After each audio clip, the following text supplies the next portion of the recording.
Film की शुरुआत new Mexico के एक सुनसान डेजर्ट को दिखाते हुए होती है, जहां कुछ साइंटिस्ट न्यूक्लियर रेडिएशन पर रिसर्च कर रहे थे। इसी दौरान अचानक खून से लथपथ एक आदमी दौड़ता हुआ उनके पास आता है और मदद की गुहार लगाता है। साइंटिस्ट हालात को समझ ही रहे थे कि तभी एक खतरनाक म्यूटेंट वहां पर आ जाता है तथा उन पर हमला कर देता है। म्यूटेंट कुल्हाड़ी से सभी साइंटिस्टों को बेरहमी से मार डालता है। हमले के बाद वो म्यूटेंट मरे हुए लोगों की लाशों को घसीटते हुए एक पहाड़ी की तरफ ले जाता है। इसके बाद सीन चेंज होता है और एक सुनसान गैस स्टेशन को दिखाया जाता है।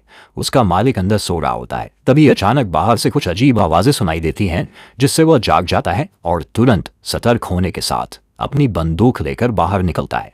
फिर वह किसी रूबी नामक आवाज लगाते हुए पुकारता रहता है और उसे ढूंढते हुए पास के इलाके की तरफ चला जाता है। फिर कुछ देर बाद जब वह वापस गैस स्टेशन लौटता है तो उसे वहां पड़ा हुआ एक बैग दिखाई देता है। बैग को देखते ही वो गुस्से में चिल्लाता है, अब सब कुछ खत्म हो गया है, अब मैं तुम्हारी मदद नहीं कर सकता। ये कहकर वो अंदर चला जाता है, लेकिन कुछ देर बाद वापस बाहर आता है और बैग को उठाकर फिर से अंदर चला जाता है। अंदर आकर जब उसने बैग खोला तो उसमें उसे एक कटा हुआ कान और कुछ कीमती ज्वेलरी मिलती है। उसी समय बाहर किसी के हॉर्न की आवाज सुनाई देती। वह तुरंत बाहर जाता है और देखता है कि एक परिवार ट्रिप पर आया हुआ था। इस परिवार में पिता कार्टर, माँ एथिल, बेटा बॉबी, बेटी ब्रेंडा, बड़ी बेटी लेन, उसका पति डग और उनकी नन्ही सी बच्ची कैथरीन थी। जब वे लोग गैस स्टेशन पर अपनी गाड़ी में डीजल भरवा रहे थे, तभी गैस स्टेशन के मालिक ने उन्हें एक शॉर्टकट रास्ते के बारे में बताता है जो पहाड़ियों के बीच से होता हुआ जाता है। उन्होंने समय बचाने के लिए उसी शॉर्टकट रास्ते पर जाने का फैसला करते हैं। कुछ देर बाद परिवार उस रास्ते पर पहुंच जाता है जिसे गैस स्टेशन के मालिक ने सजेस्ट किया था।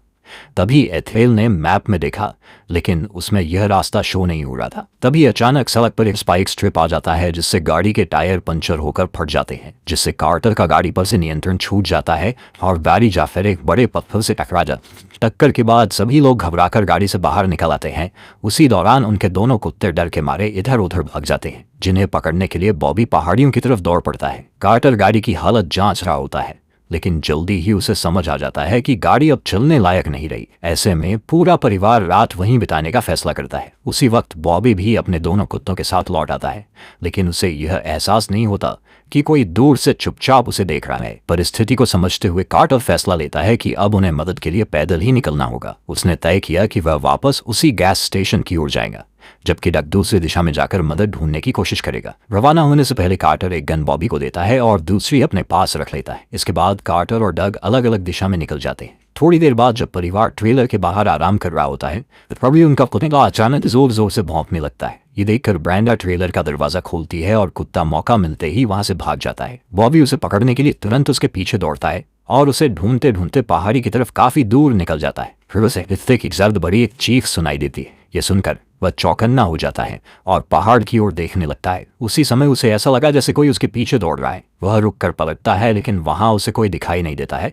थोड़ा आगे बढ़ने पर उसे जमीन पर खून के निशान दिखाई देते हैं। वह डरते हुए उन निशानों का पीछा करता है, लेकिन कुछ दूर जाने पर उसे अपना कुत्ता मृत अवस्था में मिलता है। ये भयानक दृश्य देखकर बॉबी बुरी तरह से घबरा जाता है और वहां से भागने लगता है, लेकिन भागते समय उसका पैर फिसल जाता है, जिसके कारण वह एक गहरे गड्ढे में गिर जाता है, जिससे वह बेहोश हो जाता है। उसी समय लाल कपड़े में एक लड़की वहां आती है, जिसका नाम रूबी होता है। वह एक अजीब और विकृत दिखने वाली बच्ची है। जैसे ही लड़की ने खून की बूंदें लड़के के शरीर पर गिरती हुई देखी, तभी वह ऊपर की ओर देखती है, जहां उसका भाई मरे हुए कुत्ते का पैर खा रहा होता है। दूसरी तरफ डग डेजर्ट में चलते हुए एक सुनसान जगह तक पहुंच जाता है, जहां पर कई पुरानी गाड़ियां खड़ी हुई होती हैं। जब वह पास जाकर ध्यान से देखता है तो उसे समझ आता है कि सारी गाड़ियां टूटी फूटी और खराब हालत में होती। उधर कार्टर रात होने से पहले गैस स्टेशन तक पहुंच जाता है और वहां मालिक को ढूंढने की कोशिश करता है, लेकिन वहां उसे कोई दिखाई नहीं देता। फिर वह गैस स्टेशन के एक कमरे में जाकर देखता है, जहां एक बैग रखा होता है। बैग में एक कटा हुआ कान और कुछ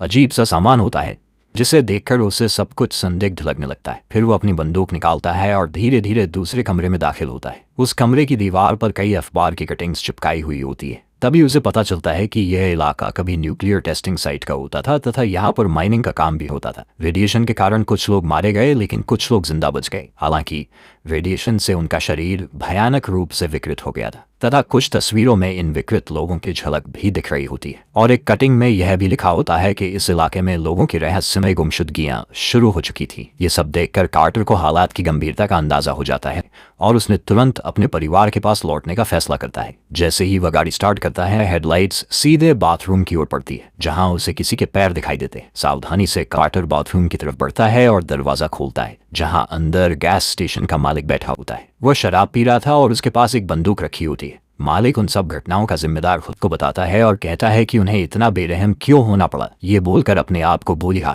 कार्टर यह सब देखकर घबरा जाता है और जल्दी से वापस कार में जाकर बैठ जाता है, लेकिन जैसे ही वह रियर व्यू मिरर में देखता है उसे पीछे की सीट पर एक भयानक चेहरा दिखाई देता है। वह तुरंत बंदूक उठाने की कोशिश करने लगता है, लेकिन उससे पहले ही उस पर जोरदार हमला हो जाता है जिससे वह बेहोश हो जाता है। फिर हमलावर उसे एक ट्रॉली में डालकर माइंस की ओर ले जाना शुरू कर देते। उधर जब बॉबी देर तक वापस नहीं आता है तो ब्रेंडा उसे ढूंढने बाहर निकल जाती है। दूसरी तरफ रूबी अब भी बेहोश पड़े बॉबी के पास बैठी होती है, लेकिन जैसे ही उसे ब्रेंडा की आवाज सुनाई देती है वह घबरा गई और वहां से भाग जाती है। इसके बाद ब्रेंडा को बॉबी मिल जाता है और वह उसे वापस ट्रेलर तक ले आती है, लेकिन बॉबी ने अपने साथ हुई सारी बातें सबसे छिपा देता है तथा किसी को कुछ भी नहीं बताता है। थोड़ी देर बाद ट्रेलर के बाहर किसी की आवाज सुनाई देती है। यह सुनकर बॉबी ने सबको अंदर ही रहने के लिए कहता है और खुद बाहर जाकर देखने लगता है। बाहर पहुंचकर उसने देखा कि कुत्ते की जंजीर टूटी हुई होती है। वह कुत्ते को आवाज देता है लेकिन कोई जवाब नहीं मिलता। उसी वक्त पीछे से डग आ जाता है और अचानक बॉबी के कंधे पर हाथ रख देता है, जिससे बॉबी बहुत डर जाता है। फिर डग सबको बताता है कि उसे रास्ते में एक गहरा गड्ढा मिला है और आसपास कहीं भी कोई रास्ता या हाईवे नजर नहीं आ रहा था। इसके बाद वह कार्टर के बारे में पूछने लगता है कि क्या वह अब तक नहीं लौटा। इतनी गंभीर बातें होने के बाद भी बॉबी चुप रहता है और उसने अपने साथ हुई घटना किसी को नहीं बताई।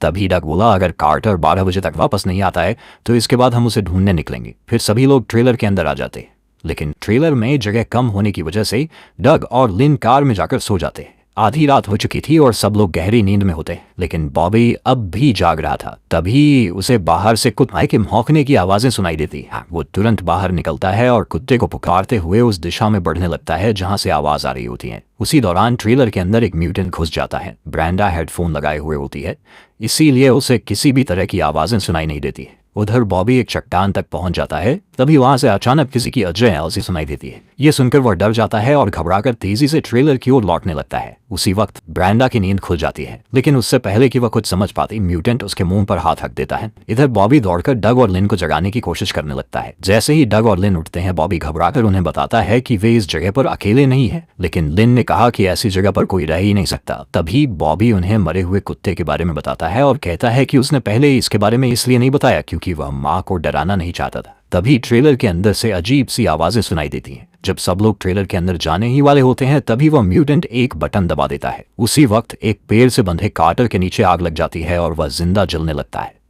यह देखकर सब लोग कार्टर को बचाने के लिए उसकी तरफ दौड़ पड़ते हैं, लेकिन इस बीच किसी को भी ट्रेलर के अंदर घुसते हुए उस खतरनाक म्यूटेंट का पता नहीं चलता है। डग आग बुझाने की कोशिश करता रहता है लेकिन कामयाब नहीं हो पाता। सबके सामने कार्टर दर्द से तड़पता रहा और झलकर मर जाता है। उधर ट्रेलर के अंदर एक म्यूटेंट ने ब्रेंडा पर हमला करने की कोशिश करता है। तभी उसे छोटे कैथरीन के रोने की आवाजें सुनाई देती है। तभी लिन ट्रेलर की तरफ देखती है और कुछ अजीब महसूस करती है। वह दौड़कर अंदर जाती है और देखती है कि एक म्यूटेंट आदमी उसकी बेटी को पकड़े हुए था और दूसरा ब्रेंडा को दबोचने की कोशिश कर रहा होता है। लिन तुरंत एक पैच उठाती है और हमलावर को मारती है। जब वह दोबारा मारने जाती है तो वो लीन का हाथ पकड़ लेता है और बच्चे पर बंदूक तान देता है ताकि वह शांत रहे। इसके बाद वह लीन पर भी हाथ डालने की कोशिश करता है। उधर एथिल भी ट्रेलर के अंदर आ चुकी होती है। जैसे ही उसने एक म्यूटेंट को मारने के लिए पत्थर उठाती है तभी दूसरे म्यूटेंट उसे देख लेता है और बिना देर किए उस पर गोली चला देता है। गोली की आवाजें सुनकर डक तेजी से ट्रेलर की ओर भागता है। अंदर म्यूटेंट जैसे ही ब्रेंडा को मारने के लिए बंदूक उठाने लगता है, लिन हिम्मत दिखाती है और लहर में मसने वाला से म्यूटेंट गुस्से में आ गया और लीन के सिर में गोली मार देता है। इसके बाद वे म्यूटेंट लोग छोटी बच्ची को उठाकर ट्रेलर से बाहर निकल जाते हैं। जब डग ट्रेलर के अंदर पहुंचता है तब तक म्यूटेंट्स वहां से जा चुके होते हैं। उसकी पत्नी लिन की लाश जमीन पर पड़ी हुई होती है और बच्ची भी वहां से गायब होती है। यह देखकर डग पूरी तरह टूट जाता है और फूट फूट कर रोने लगता है। उधर एक म्यूटेंट दूर से यह सब देख रहा होता है। तभी उसके पीछे कुछ हिलता है लेकिन वह ध्यान नहीं देता। अचानक परिवार का कुत्ता आता है और उस मैन को बेरहमी से मार देता है। इधर ट्रेलर के अंदर एथिल अभी जिंदा होती है लेकिन उसकी हालत बहुत गंभीर थी। बॉबी जैसे ही अंदर का हाल देखता है वह गुस्से में आ जाता है और बोलता है कि अब हमें म्यूटेंट्स का पीछा करना चाहिए, लेकिन डग ने उसे रोकते हुए कहता है कि बिना किसी योजना के ऐसा करना सही नहीं होगा। उसी वक्त उन्हें ट्रेलर के बाहर से कोई आवाज सुनाई देती है। बॉबी ने तुरंत ट्रेलर के दरवाजे की तरफ गोलियां चलाना शुरू कर दिया। फिर डग धीरे धीरे बाहर जाता है ये देखने की वहाँ क्या है। बाहर जाकर वो देखता है कि एक म्यूटेंट मारा हुआ पड़ा था। डग ने उसके हाथ से वॉकी टॉकी उठा लेता है। उसी वक्त उनका कुत्ता भी वापस लौट आता है। अचानक वॉकी टॉकी से उसकी बच्ची के रोने की आवाज आने लगती। ये सुनते ही डग का खून खौल उठा। अब वह सिर्फ बदला लेना चाहता है। अगली सुबह डग अपने कुत्ते के साथ निकल पड़ता है। कुत्ता उसे एक माइंस तक ले जाता है जहां बहुत सारे म्यूटेंट्स की कब्रें बनी हुई होती। इसके बाद कुत्ता उसे माइंस के दूसरी ओर ले जाता है।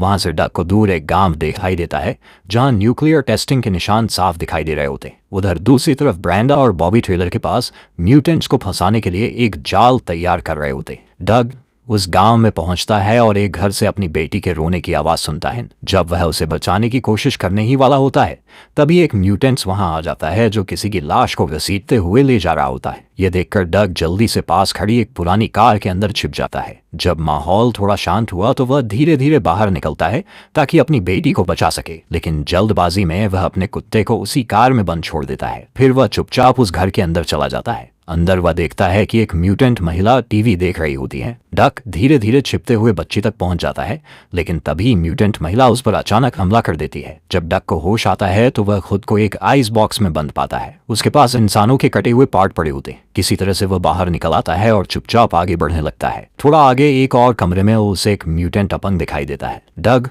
उसे अपनी बेटी के बारे में पूछता है, लेकिन वह म्यूटेंट कोई जवाब नहीं देता है। तभी अचानक एक दूसरा म्यूटेंट की तोड़कर अंदर घुस आता है और डक पर कुल्हाड़ी से हमला कर देता है। हमले में डक की एक उंगली कट जाती है, लेकिन वह हार नहीं मानता है और बड़ी मुश्किल से उस म्यूटेंट को मार गिराता है। तभी वहां एक और म्यूटेंट शोर सुनकर पहुंच जाता है, लेकिन डग उसे अचानक पकड़ लेता है। डग पहले उसके पैर पर वार करता है और कुल्हाड़ी से उसे मार डालता है। इसी दौरान एक अपंग म्यूटेंट वॉकी टॉकी पर एक मैसेज भेजता है कि डग की बेटी को मार डालो, लेकिन जैसे ही वो पलटता है डग का कुत्ता उस पर कूद पड़ता है और उसे वहीं मार डालता है। इसके बाद डग एक एक घर जाकर कैथरीन को ढूंढने लगता है। वहां उसे कई अजीब और विकृत बच्चे दिखाई देते हैं, लेकिन उसकी बेटी कहीं नहीं मिलती है। उधर जब एक म्यूटेंट बच्ची को मारने पहुंचता है तो वह देखता है कि वहां बच्ची नहीं होती, बल्कि एक सुअर का बच्चा रखा हुआ होता है। असल में रूबी, जो म्यूटेंट्स में से थी, बच्ची को लेकर वहां से भाग चुकी होती है। उसी वक्त पहाड़ी के ऊपर से डक को अपनी बेटी के रोने की आवाज सुनाई देती है। यह देखकर डक बिना समय गवाए उनके पीछे दौड़ पड़ता है। दूसरी तरफ बॉबी और ब्रेंडा को पता चलता है कि एक म्यूटेंट उनके पिता की लाश को खा रहा होता है। जब वह उसे देखते हैं तो वह गुस्से में आकर उन पर हमला करने दौड़ता है, लेकिन बॉबी और ब्रेंडा ने पहले से एक जाल तैयार कर रखा होता है। जैसे ही म्यूटेंट उस ट्रेलर का दरवाजा खोलता है तभी ट्रेलर में एक जोरदार धमाका होता है जिससे वह मर जाता है। उधर डग लगातार रूबी का पीछा करता रहता है। थोड़ी देर बाद वह उसके पास पहुंच जाता है। रूबी कैथरीन को डग के पास सौंपने की कोशिश करती है, लेकिन तभी एक और खतरनाक म्यूटेंट वहां आ जाता है और डग पर हमला कर देता है। डग बिना देर किए उस म्यूटेंट पर गोली चला देता है। इसके बाद रूबी कैथरीन को डग की गोद में दे देती है, लेकिन जैसे ही डग अपनी बच्ची को गोद में लेता है तभी पीछे से वही म्यूटेंट फिर से उठ खड़ा होता है। यह देखकर रूबी बिना सोचे समझे उस म्यूटेंट के साथ खुद को पहाड़ी से नीचे गिरा देती है। दोनों की वहीं मौत हो जाती है, लेकिन वो डग और उसकी बेटी की जान बचा लेती है। उधर बॉबी तथा ब्रेंडा को एक और म्यूटेंट जिंदा मिलता है।